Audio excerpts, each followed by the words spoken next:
Your job was to extract the truth. But the truth didn't matter. What mattered was getting the confession. You learned that even innocent people would confess to any crime after suffering enough.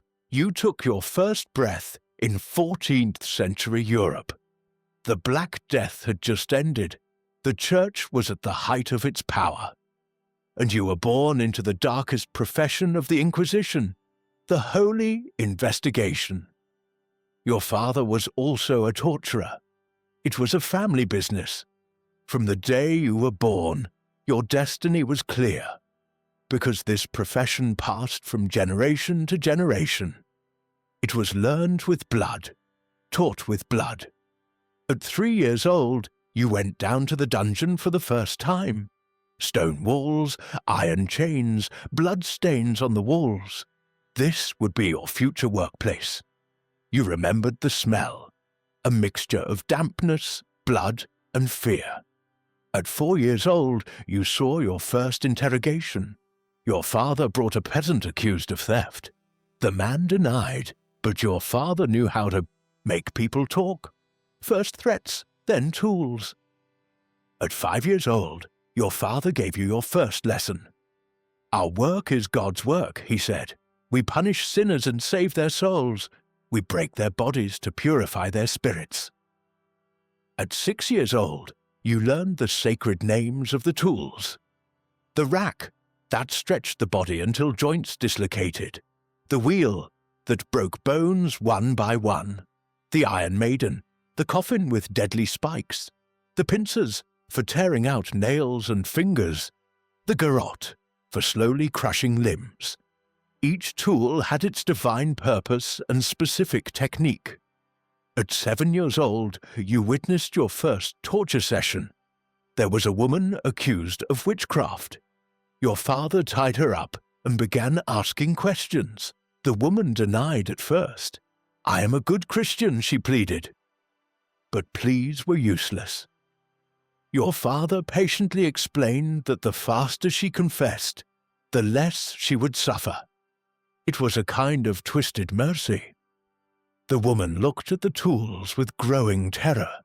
Then your father showed the instruments. Red-hot pincers, glowing iron bars, screws for slowly crushing fingers.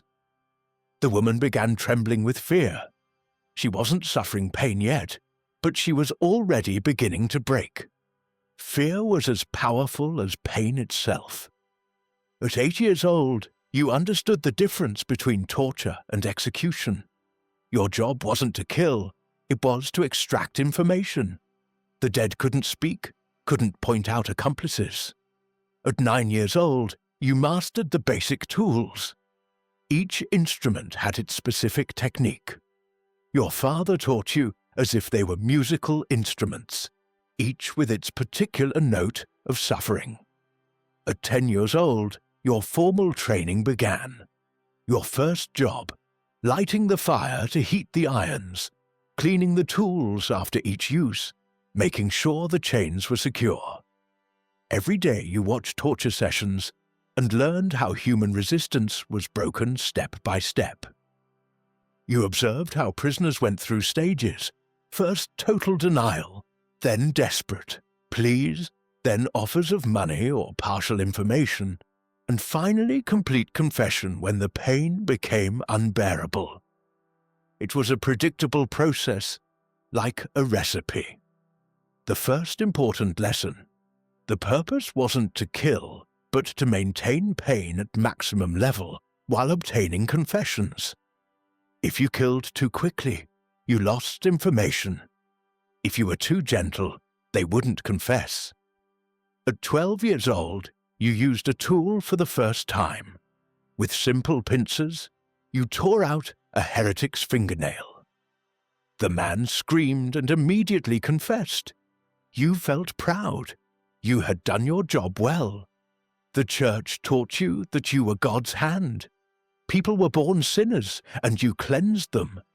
Torture was actually mercy. You saved them from eternal hell. At 14 years old, a big case came. An entire village was accused of witchcraft, over 50 people. You became assistant torturer.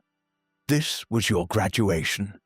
The first victim was an old woman who accused her neighbors of sorcery. There was no evidence. Your job was to obtain confessions. Each confession led to new accusations. You tied the woman to the rack. You slowly stretched her limbs. Her joints cracked like dry branches. The woman screamed in pain, but she still denied. "I am innocent," she cried. "I have grandchildren." Then you tried the strappado. You tied her arms behind her back and hung her from the ceiling. Her shoulder joints dislocated with a wet, terrible sound. The woman fainted from pain. You woke her with cold water and asked again. On the third day, she finally broke. She confessed everything. Diabolic pact bewitching neighbors, killing children. None of it was true. But you had done your job perfectly. At 16 years old, you were already a master torturer. You worked in different cities. Your reputation grew. You were effective and quick at breaking wills. The most difficult case was the Templars. Warriors trained to resist pain. Normal methods didn't work. You developed psychological techniques, sleep deprivation, humiliation, family threats, months of constant work. Finally, the Grand Master also confessed devil worship, desecration of sacred symbols, child sacrifice. The entire order was destroyed based on false confessions. At 20 years old, you got married. Your wife had to understand this life. Your work came home with you. Some nights you returned with blood under your nails. At 25 years old, your first child was born. You would also teach him the same trade. It was family tradition going back generations. But a small part of you began to doubt when you watched him sleep peacefully. Was it necessary for him to grow up in a world of such suffering? Weren't there other ways to serve God? But these doubts were dangerous. You suppressed them quickly. Your work was sacred, blessed by the Church. Popes and bishops approved your methods. If God didn't want this, He wouldn't have given you the talent to do it so effectively. At 30 years old, the Great Witch Hunt began. Thousands of women, accused throughout Europe. You became a key piece of this campaign. Every day you tortured dozens of women. Were witches real? You weren't sure anymore. But it didn't matter. There were crimes to be confessed, and you extracted them with professional mastery. At 35 years old, your conscience awakened. You had seen so many innocent people confess impossible crimes, but you suppressed the doubts. They were devil's temptations. A nightmare tormented you. All your victims rose from their graves and surrounded you. Their eyes accused you silently. You woke up screaming. The image never left you. At 40 years old, the great change came. The Age of Enlightenment questioned torture. Philosophers spoke of human rights, dignity, justice based on evidence. New laws slowly appeared. Torture was restricted, then banned. You became unemployed. What else could you do? You only knew how to inflict pain. You worked as an executioner for a while. At least you gave clean death. You no longer tortured, just executed. It was more honest, quick death instead of prolonged suffering. At 50 years old, you retired completely, but you found no peace. The screams echoed eternally in your ears. In dreams, victims came asking why. You attended church more frequently, seeking absolution. Was it really God's work, you asked? Some priests nodded, others kept uncomfortable silence. At 55 years old, your son confronted you. "I won't do this profession, Father. It's wrong." You didn't get angry. Secretly, you were relieved. You wanted him to create instead of destroy. At 60 years old came the illness you had feared. Severe arthritis from years of using heavy torture tools. Your hands, once so skilled at causing precise pain, now trembled uncontrollably.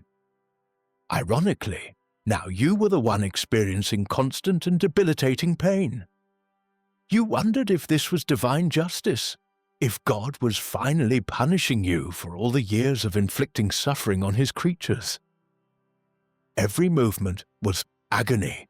Every night was insomnia from the pain that gnawed at your bones. At 65 years old, you made your last confession. But this time you were the one confessing, "I believe I was the sinner. They were innocent. How can I obtain forgiveness?" At 70 years old, as you drew your last weak breath on your deathbed, all the people you had broken during your long and dark career passed through your tortured mind. Thousands of innocent people, at most, had been completely innocent. They had only given false confessions to escape the absolutely unbearable pain you inflicted on them. You saw their faces one by one in your final agony. The old peasant woman accused of witchcraft, the brave young Templar, the honest merchant falsely accused of usury, the beautiful woman accused of seducing priests, all innocent, all destroyed by your terrible professional skill. Your last words were whispered, "I thought I was bringing justice. I thought I was serving God. But I only brought pain to innocence, and you died." Friends, what era would you like to live in the next video? Tell us in the comments, and don't forget to subscribe.